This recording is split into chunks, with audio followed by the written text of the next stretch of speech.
जा और जा, थोड़ा है, थोड़ा ही है, जा जा।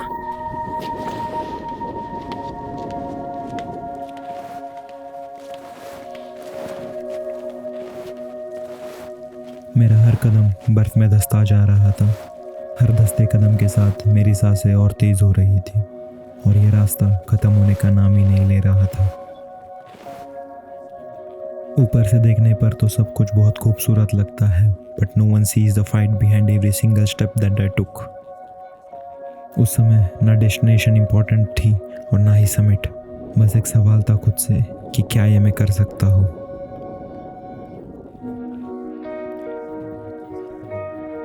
और फिर बादलों के उस पार, जहाँ हिमालय की छोटी सुबह की पहली रोशनी में सोने सी चमकती है, जहाँ की हवा में एक अलग सी ठंडक और सदियों पुरानी कहानियों की गूंज है, जहाँ हर तरफ बस बर्फ के पहाड़ी पहाड़ और उनके बीच एक अलग सी शांति, जहाँ लगता है वक्त रुक सा गया हो। मैं पहुंच जाता हूँ चंद्रशिला।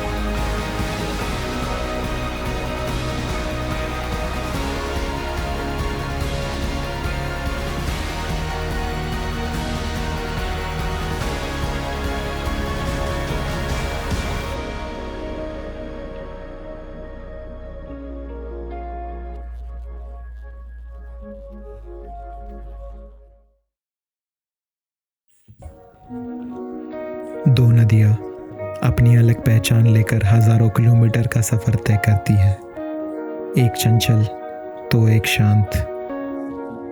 और फिर एक ऐसा लम्हा आता है जहाँ दोनों अपनी अपनी पहचान छोड़कर एक नई पहचान अपनाती है।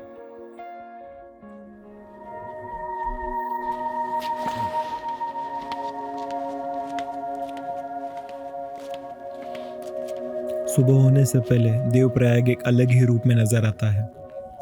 यहीं पर भागीरथी और अलकनंदा का संगम होता है और इसी मिलन के बाद इस पवित्र धारा को माँ गंगा के नाम से जाना जाता है। सदियों से सूरज उगने से पहले यात्री और साधक इस घाट पर पहुंचते हैं।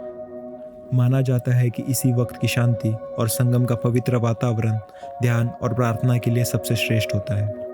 इसीलिए देवप्रयाग सिर्फ एक संगम नहीं, आस्था की शुरुआत है। और इसी संगम में मैं और मेरे दोस्त हमारे पापों को धोने उतरते हैं।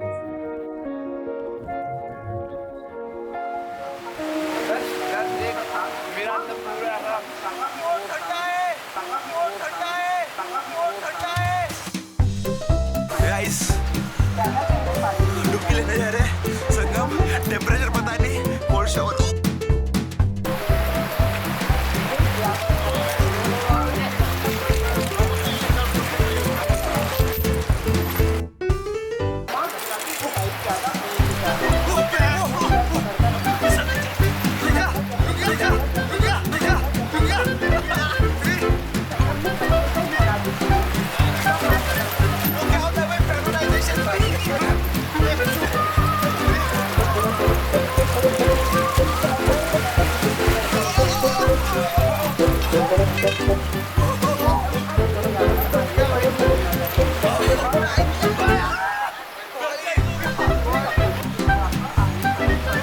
फाइनली सारे पाप धुल गए। अब आएगा कमबैक ऑन रिकॉर्ड। लेट्स गो।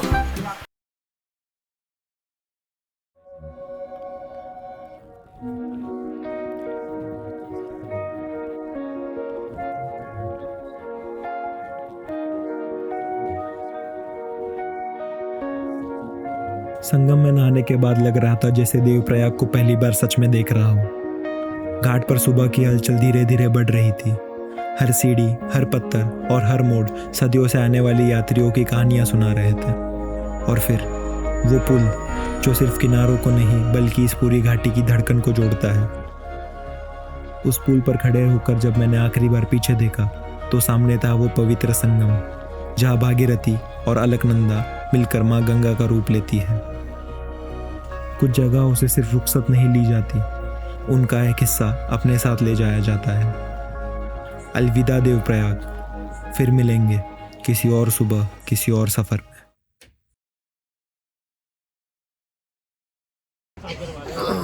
अभी अपन है कोटेश्वर डैम पे। यहाँ से धारा देवी मंदिर 7 किलोमीटर पे है। अपने क्या खाया है वो तो बताओ। अभी अपन ने खाए हैं मिक्स पराठे, आलू के पराठे ऐसे दबा के खाए हैं।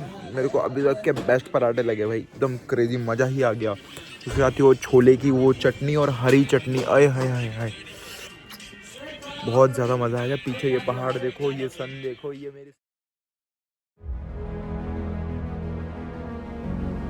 देवप्रयाग और उसका संगम अब पीछे छूट चुका है। अब साथ चल रही थी अलकनंदा।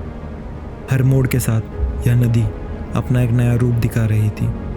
कहते हैं हिमालय की नदियाँ सिर्फ पानी नहीं लाती, वो अपने साथ इतिहास, आस्था और अनेक कहानियाँ भी लेकर आती है। और उन्हीं कहानियों के बीच अलकनंदा के मध्य एक मंदिर सदियों से अपनी जगह बनाए खड़ा है। माँ काली का वो रूप जिन्हें इस पूरे घरवाल क्षेत्र का रक्षक माना जाता है। धारा देवी, कहते हैं जब तक माँ धारा देवी का आशीर्वाद इस घाटी पर बना रहे, यह धरती सुरक्षित रहती है। और शायद इसीलिए ये सिर्फ एक मंदिर नहीं, पहाड़ों की आस्था का प्रतीक है।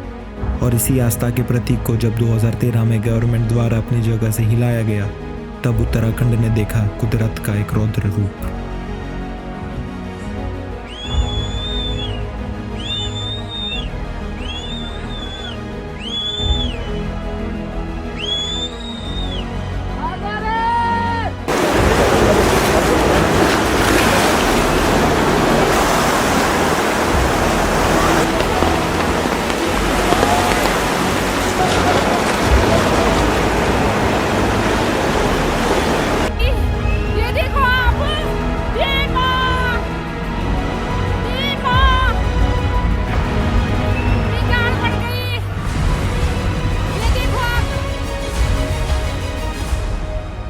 अलकनंदा की बहती धारा के बीच खड़ा ये मंदिर हमें याद दिलाता है कि पहाड़ों की असली ताकत सिर्फ उनकी ऊंचाई में नहीं, बल्कि उनसे जुड़ी हुई कहानियों में है।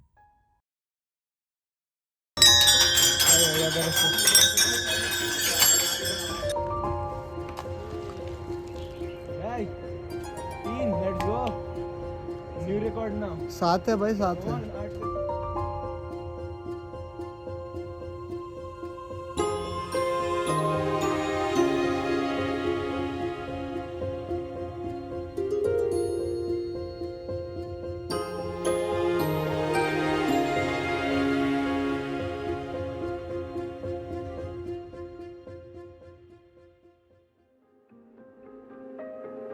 ऊपर से ये वादियाँ और भी ज़्यादा जिंदा लगती हैं। दूर तक फैले घने जंगल, उनके बीच से निकलती हुई नदियाँ और पहाड़ों को अपना घर बना चुके छोटे छोटे गांव। हर पहाड़ का अपना रंग है, हर घाटी की अपनी कहानी। यहाँ नज़ारे बदलने के लिए कई किलोमीटर नहीं लगते, सिर्फ एक मोड़ ही काफ़ी होता है। शायद इसीलिए उत्तराखंड को सिर्फ देखा नहीं जाता, उसे आंखें बंद कर महसूस किया जाता है। बस की खिड़की के बाहर देखते देखते पता ही नहीं चला सफ़र कब इतना खूबसूरत बन गया। बीच बीच में छोटे से गांव दिखते, रंग बिरंगे घर और पहाड़ों को काट कर बनाए गए सीधानुमा खेत। उन खेतों को देखकर बस एक ही बात समझ आती है कि यह जिंदगी आसान नहीं है, लेकिन खूबसूरत ज़रूर है। कभी सड़क गहरी घाटियों के बिल्कुल किनारे से गुजरती, तो कभी घनी देवदार के जंगलों के बीच से। हर कुछ देर बाद एक नया हेयर पिन बैंड आता और उसके साथ खिड़की के बाहर का पूरा नज़ारा ही बदल जाता। सफ़र धीरे धीरे हमें और ऊपर ले जा रहा था और फिर एक पल के लिए नज़र दूर आसमान बन गई। बादलों के पीछे से झांकती हुई बर्फ से ढकी चोटियाँ, उन्हें देखते ही समझ आ गया अब हिमालय सच में शुरू हो चुका था।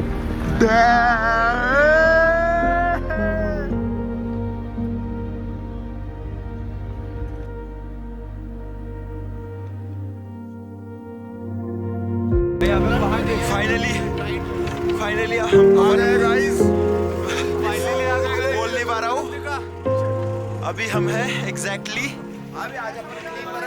चोपटा तुंगनाथ के बेस कैंप में, जहाँ से ट्रैक स्टार्ट होगा। टेम्परेचर पता नहीं कितना है, लेकिन इतना है कि मेरी गान फट चुकी है। और ये रहे पहाड़ी कुत्ते। भावो करो भावो, भावो करो भावो, भावो भावो। How are you guys, how are you, how are you guys? Biscuit खाओगे? बिस्किट नीचे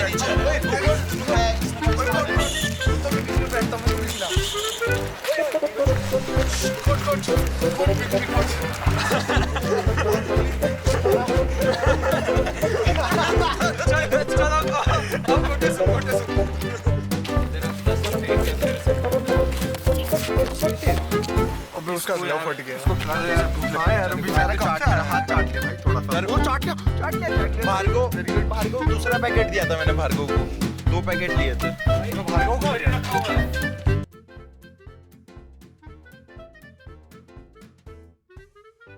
नेक्स्ट लेवल जुगाड़ करा है। ड्रोन ले जाना अलाउड नहीं है, परमिट मांग रहे थे। फॉर सम रीजन इस खोट चूती ने बोला कि हमारे बैग में ड्रोन है। अगर मैं नहीं बोलता तो पकड़े जाते उसके साथ। पकड़े जाना ज़्यादा बुरा होता। अभी ड्रोन फिलहाल यहाँ है। देखिए इधर देखिए, यहाँ है। अभी प्लेट तो मेरे गोटों में, बस मेरे गोटों के बालों का अंतर है। देखते हैं अभी क्या होता है। अगर अभी ड्रोन चालू हो गया तो मैं बच्चे नहीं पैदा कर पाऊंगा।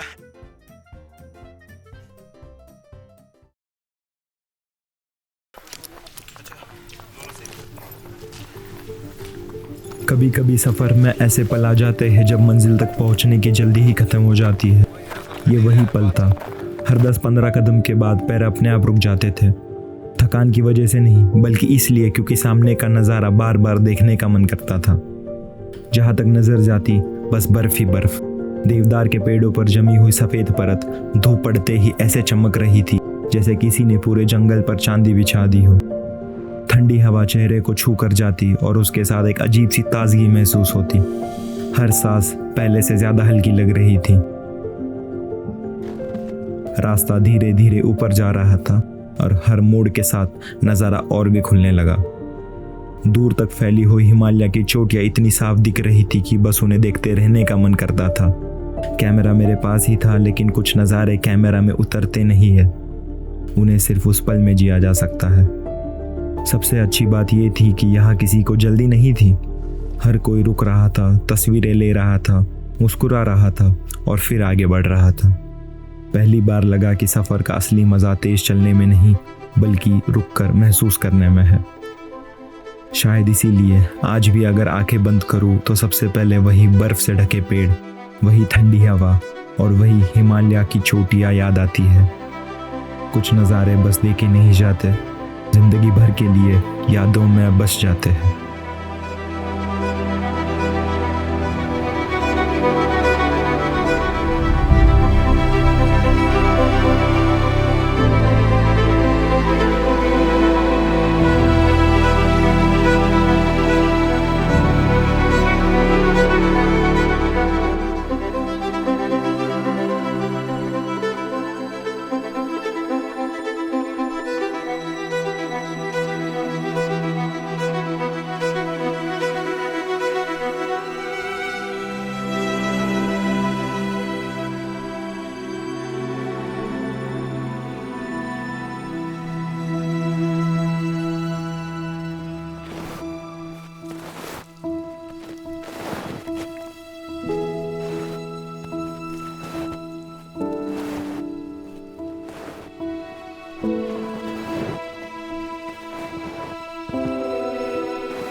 लगभग 4.5 घंटे हो चुके थे।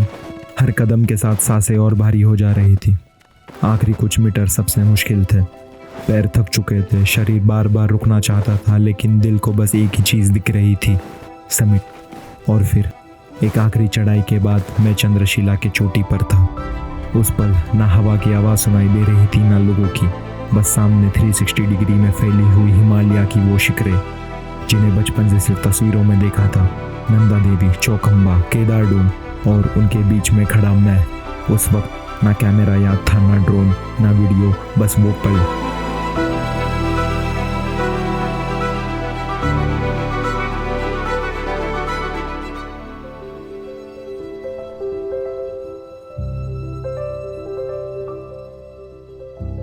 मैं सीधा मंदिर की तरफ गया और बिना कुछ सोचे अपना सर झुका दिया।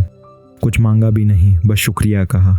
शुक्रिया उन पैरों का जो इतनी दूर तक ले आए। शुक्रिया उन पहाड़ों का जिन्होंने हर कदम पर कुछ नया सिखाया। शुक्रिया उस पल का जो शायद जिंदगी भर दोबारा कभी वापस महसूस ना हो। पता ही नहीं चला कब आंखों से आंसू निकल आए। वो दुख के आंसू नहीं थे, वो थकान के भी नहीं थे। शायद वो उस सुकून के आंसू थे जो सिर्फ तब मिलता है जब इंसान बहुत दिनों बाद खुद से मिलता है। उस चोटी पर खड़े होकर मुझे सिर्फ हिमालय नहीं दिख रहे थे, मुझे दिख रहा था कि हर मुश्किल चढ़ाई के बाद एक ऐसा नज़ारा ज़रूर मिलता है जो सारी थकान भुला देता है। और उस दिन चंद्रशिला ने मुझे सिर्फ एक समीट नहीं दिया, चंद्रशिला ने एक याद दी जो ज़िंदगी भर मेरे साथ रहेगी।